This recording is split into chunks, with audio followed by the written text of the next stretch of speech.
बहू और बुलेट। घर के बाहर फट फट फट की जोर से आवाज हुई। सीमा को लगा कि पटाखे फूट रहे हैं। वो डर के मारे घर से बाहर निकली। देखा तो सामने योगेश यानी कि पतिदेव एक बुलेट बाइक पर बैठे हैं। अरे डर गई क्या? बाइक लेकर आया हूँ तुम्हें घुमाने के लिए। सच में? मुझे लगा पटाखे फूट रहे हैं। अरे पटाखे भी फूटेंगे और मिठाई भी बटेगी। माँ को तो बुलाओ। माँ भी बाहर आ जाती है। अरे योगेश बेटा, इतनी जल्दी आ गया? और ये गाड़ी किसकी है? साहब की है? हाँ माँ, तुम्हारा बेटा साहब से कम है क्या? मेरी है। अरे बेटा, इतनी बड़ी गाड़ी ले ली, इससे तो तू घोड़ा ही ले लेता। महंगी पड़ी होगी ना? माँ महंगी सस्ती छोड़ो और मिठाई लाया हूँ, गांव में बंटवा दो।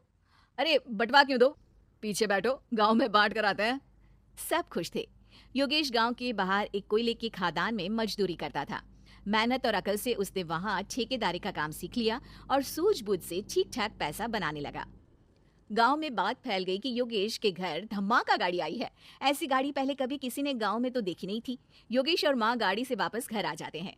बेटा, बाबूजी ऊपर से देख रहे होंगे और आशीर्वाद भी दे रहे होंगे तुझे। वो होते तो उनको भी घुमाता माँ। पूरे गांव में नाच नाच के मिठाई बांटने जाते। जैसे मैंने नाच नाच के बांटी थी जब वो अपने लिए एक साइकिल लेकर आए थे। बस बस, बाबूजी दो बात भी सुनाते कि फटफट वाली फटफटी ले आया। सीमा आगे कहती है, अपने लिए तो ये गाड़ी ले आए और मेरे लिए? अरे ये गाड़ी तुम्हारे लिए ही तो है। पक्का मेरे लिए है? अरे पक्का तुम्हारे लिए है। अगली सुबह जब योगेश सो रहा होता है तो उसे बाहर से गाड़ी की आवाज आती है। वो घबराकर चिल्लाता है, चोर चोर, मेरी गाड़ी ले जा रहा है, चोर चोर। माँ भी जागती है और योगेश के साथ दरवाजे की तरफ भागती है। जैसे ही दोनों बाहर निकलते हैं तो देखते हैं कि सीमा गाड़ी चला रही है। अरे बहू, नाक कटवाओगी क्या? ये क्या कर रही हो? अरे गिर जाओगी, ये क्या कर रही हो तुम? सीमा गाड़ी को रोक कर कहती है, सारे गांव में घुमा लाई, कहीं नहीं गिरी। क्या? सारे गांव में घुमा लाई? अरे लोग क्या कहेंगे बहू? सोचा क्या एक बार? यही कहेंगे कि कितनी अच्छी गाड़ी है। अरे तुम्हारे बारे में। हाँ, कहेंगे ना कि देखो कितनी अच्छी गाड़ी पर बैठी है। बहू गाड़ी रखकर योगेश और सासू माँ के पास जाती है। तुमने कब गाड़ी चलाना सीखा? हमारे बाबूजी के पास पुरानी स्कूटर थी, सीख ली। फिर स्कूल में एक मास्टर जी भी ऐसी ही गाड़ी लेकर आते थे, उन्होंने सिखा दी। हाँ हाँ, स्कूल के मास्टर आजकल यही सब तो सिखा रहे हैं। पढ़ाई का कुछ सिखाते तो कुछ भला होता। अरे बहू, अब गाड़ी मत चलाना। हमारे परिवार में कभी किसी औरत ने पीछे से आगे की सीट पे आने की हिम्मत नहीं की है। तुम भी मत करना, समझी? जी समझ गई माँ जी। सीमा सास की बात सुनकर चुपचाप रसोई में जाकर उदास होकर खाना पकाने लगी है। सास सुबह सुबह मंदिर से पूजा करके लौट रही होती है। तभी उसे दो औरतें रोक लेती हैं और कहती हैं, अरे बहू को थोड़े अच्छे लक्षण भी सिखा दो। गाड़ी चलाने निकली थी, गांव की मर्यादा का कोई ख्याल नहीं है। वही तो। अरे पैसे आने लगे हैं तो क्या मतलब कि किसी रीति रिवाज को नहीं मानोगे? अरे समाज में रहना है तो समाज के ढंग से ही रहना पड़ता है। अरे लाज भी नहीं आई बहू को? चूल्हे चौके से निकलकर सीधे गाड़ी लेकर चौराहे चबूतरे नाप लिए, फाट फाट फाट करते हुए। अरे कुछ कह देना उसे। अरे ये क्या कहेगी, बूढ़ी सास है, इनकी थोड़ी ना चलती होगी घर में। हाँ, बहू की ही चलती होगी, मर्जी भी और गाड़ी भी। सास सब सुनकर घर आती है और बहू को चिल्ला के बुलाती है, अरे नाक कटवा दी सबके सामने गाड़ी चलाकर। औरत जात गाड़ी नहीं चलाती। शहरों में तो 4 पहियों वाली गाड़ी भी चलाती हैं और हेलीकॉप्टर, हवाई जहाज भी।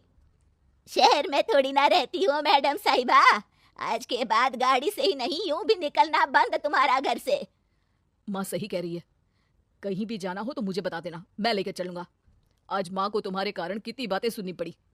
इतना कहते हुए योगेश वहां से चला जाता है। बारिश की वजह से कारखाने के रोड पर कीचड़ रहता है, इसीलिए योगेश गाड़ी घर रखकर जाता है और किसी से लिफ्ट लेकर कारखाने पहुंचता है ताकि नई गाड़ी गंदी ना हो। लेकिन शाम को इतनी तेज बारिश होती है कि उसे वापस आने का कोई साधन ही नहीं मिलता। बारिश बढ़ती जाती है, रात के 11 बज जाते हैं। रास्ते में एक नदी का ब्रिज है, अगर उस पर पानी आ गया तो योगेश कारखाने में ही फंस जाएगा। पूरी रात भूखे प्यासे बितानी पड़ेगी। घना अंधेरा, बिजली की कड़कड़ाहट और तेज बारिश। राजेश डर भी रहा था, ठंड से कांप भी रहा था। तभी उसे रोड से आती हुई एक रोशनी दिखती है। वो देखता है कि उसके सामने एक बाइक आकर खड़ी हुई है। वो ऊपर वाले को धन्यवाद देकर उस बाइक वाले आदमी की तरफ बढ़ता है, पर पास जाकर देखता है तो भौचक्का रह जाता है। सीमा, तुम यहाँ इतनी बारिश में गाड़ी पर? पहले बैठो तो, नदी ब्रिज पे आ जाएगी तो जाना मुश्किल हो जाएगा। योगेश गाड़ी के पीछे बैठता है। सीमा गाड़ी चला रही है। मैंने तो तुमको पहचाना ही नहीं। गाड़ी की आवाज तो पहचानी होगी ना। अरे पर मुझे नहीं पता था कि तुम आओगी। अच्छा किया कि तुम आ गई। माँ नहीं आने दे रही थी, पर हमेशा पति पत्नी की रक्षा थोड़ी ना करेगा, पत्नी को भी तो करनी चाहिए। योगेश को सुबह अपने किए पर पछतावा होता है। उसकी आंख में आंसू आ गए जो बारिश की बूंदों में बह गए थे।